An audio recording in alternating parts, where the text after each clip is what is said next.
Praise the lord, హల్లెలూయా. దేవునికి మహిమ కలుగును గాక. క్రీస్తునందు నా ప్రియమైన దేవుని బిడ్డలైన మీ అందరికీ ఉదయకాలపు శుభములు తెలియచేస్తున్నాను. ప్రియమైన దేవుని బిడ్డలారా, మన ప్రభు చాలిన దేవుడు, గొప్పవాడు, నిన్న నేడు నిరంతరం ఏకరీతిగా ఉన్న దేవుడు. సో ఈ దినం కూడా ఆయన మనకు చాలిన దేవుడిగా, ఆయన మన రాజుగా మనల్ని ఆయన పరిపాలన చేస్తూ ఆయన యొక్క నడిపింపులు మనకు దీవెన క్షేమము కలుగును గాక. ఆమేన్, హల్లెలూయా. సో ఉదయకాలం ముందు దేవుని వాక్యాన్ని మనం ధ్యానించుకుందాం. కీర్తన గ్రంథంలో నుండి ఓ మాటను పితృడైనటువంటి మోషే రాసినటువంటి కీర్తన 90వ కీర్తనలో 14వ వచనం ఇలా చెప్తుంది: ఉదయమున నీ కృపతో మమ్మను తృప్తిపరచుము, అప్పుడు మేము మా దినములను ఉత్సహించి సంతోషించేదము. ప్రియులారా, ఉదయాన్నే మనకు కావలసింది దేవుని కృప. దేవుని కృప మనకు ఉన్నప్పుడు ఆ కృప ద్వారా మనం తృప్తి పొందుతాం. ఎప్పుడైతే దేవుని కృప మనల్ని తృప్తిపరుస్తుందో అప్పుడు మన జీవితాలు దినములన్నీ కూడా ఉత్సాహంగా సంతోషంగా మనం నడిపించబడతాం. సో ఉదయమున దేవుని కృప మనకు రావాలంటే మనం ఏం చేయాలి? ఉదయాన్నే లేచి మనం దేవుని యొక్క నామాన్ని మనం స్తుతించాలి.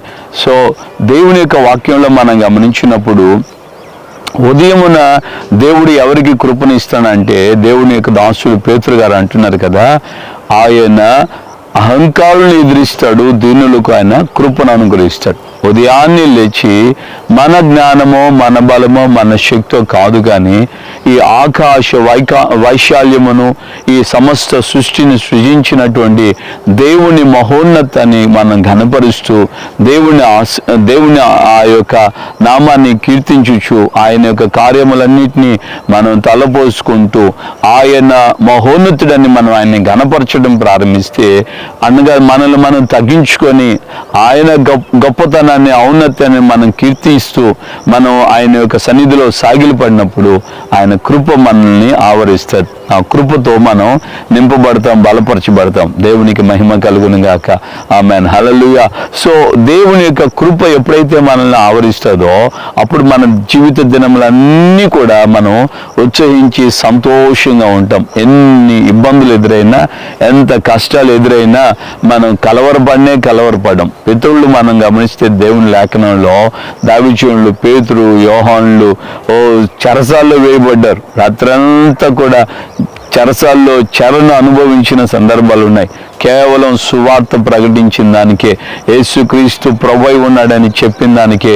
అయినప్పటికీ రాత్రి వేళలో కూడా వారు ఆనందంగా సంతోషంగా ఉన్నట్లుగా మనం లేఖనాల్లో చూస్తాం. మరొక సందర్భంలో వీళ్ళని తీసుకెళ్లి జైల్లో వేశారు, కానీ ప్రభు దూత వారిని విడిపించింది. వాళ్ళు ఉదయాన్నే మళ్ళా వెళ్ళి దేవాలయంలో లేఖనాలు బోధిస్తా ప్రజలకి యేసుక్రీస్తుని గురించి చెప్తా ఉన్నట్లుగా దేవుని యొక్క వాక్యం మనం చదవగలుగుతున్నాం. అంటే ఇక్కడ మనం గమనించాల్సిన విషయం ఏంటంటే, ఉదయమున దేవుని యొక్క కృపా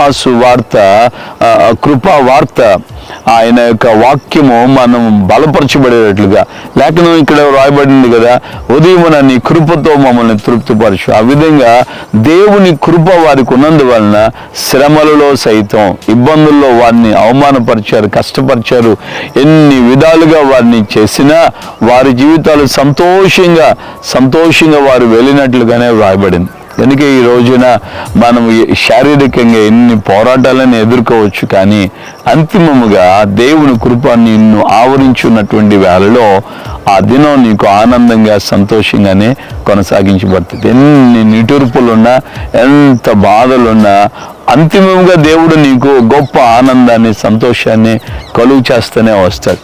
కనుక నీ వ్యక్తిగత జీవితంలో నీవు ఉదయాన్నే లేచి ప్రభు యొక్క ఘనతను, ప్రభువుకు ఉన్నటువంటి ఆయన బల శౌర్య కార్యములను పితరుల ఎడల లేఖనాల్లోనూ రాయబడిన విషయాల్ని మనం తలపోసుకుంటూ ఆయన మనం కీర్తించాలి.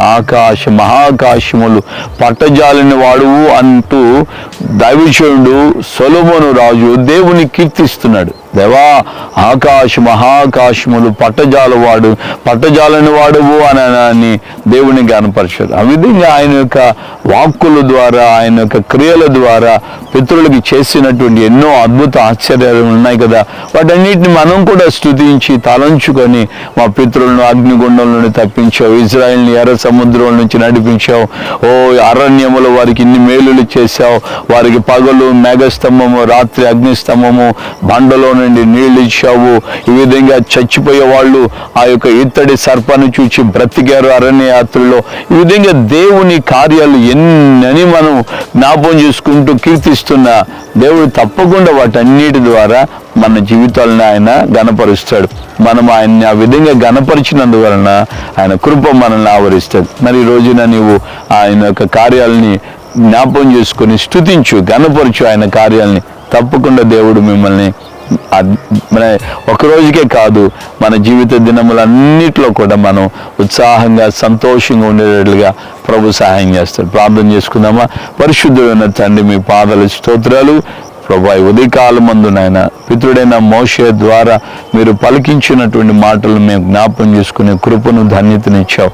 ఉదయమున నీ కృపతో మమ్మల్ని తృప్తిపరచుము. అప్పుడు మా దినములన్నీ ఉత్సాహముతో సంతోషంగా మేము కొనసాగించబడతామని మీ లేఖనాలు తేటగా చెప్పాయి. ఆ విధంగా అయ్యా మీ కృప మమ్మల్ని ఆవరించాలి, మీ కృప మమ్మల్ని బలపరచాలని అన్నట్లయితే మేము ఆ విధంగానైనా మీ కార్యములను అయ్యా మీ సన్నిధిలో మిమ్మల్ని గణపరుస్తూ అయ్యా మీ యొక్క నాయన నామాన్ని మేము కీర్తించు వారమై ఉండాలని మీరు చెప్పారు. అందుకే మీకు వందనాలు చెల్లిస్తున్నాం. ఎప్పుడైతే మిమ్మల్ని గణపరుస్తుంటామో, మమ్మల్ని మేము మీ సన్నిధిలో తగ్గించుకున్నప్పుడు నా ప్రభు రక్షకుడా మీ కృప మమ్మల్ని ఆవరిస్తుంది. తద్వారా మా జీవిత దినములన్నిట మేము ఎన్ని పోరాటాలు, ఎన్ని సమస్యలు, ఎన్ని వేదనలు, కన్నీళ్ళు, దుఃఖాలు, నాయన పరిస్థితుల ప్రభావాలు ఎదుర్కొన్న మా బ్రతుకులలో మేము ఆనందంగా సంతోషంగా ఉంటామని మీ లేఖనాలు తేటగా చెప్పాయి. కనుక ఈ మాటలు విన్న మా జీవితాల్లో నాయన ఒక్కొక్కరిలో నాయన అటువంటి కృపను అనుగ్రహిస్తూ మీరు నడిపించండి, సహాయం చేసి బలపరచండి, కార్యాలు జరిగించండి. ఈ దినమంతా మాత్రమే కాదు ప్రభువా, మీరు అక్కడ పర్యంతం ప్రతి వారు కృపను పొందుకుంటూ మీ సన్నిధిలో ముందుకు సాగించబట్టుకు సహాయం చేయమని యేసయ్య పరిశుద్ధ నామములో ప్రార్థన చేసి పొందున్నాము తండ్రి. ఆమేన్.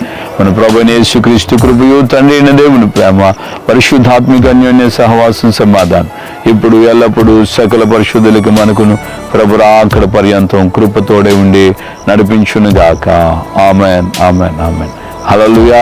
ప్రభుపేట అందరికి వందనాలు. నిశ్చయం దేవుడు మీకు ఆ విధంగా కృపతోడుగా ఉంచి మిమ్మల్ని ఆయన ఆస్వాదిస్తాడు. ఆ కృప మిమ్మల్ని తృప్తిపరుస్తుంది. ప్రభు మీ యొక్క అనుదినపు జీవితంలో ఆనందాన్ని, సంతోషాన్ని కలుగు చేస్తూ మీ ప్రతి బాధను, వేదనను, నిట్టూర్పును ఆయన తొలగించునుగాక. ఆమేన్.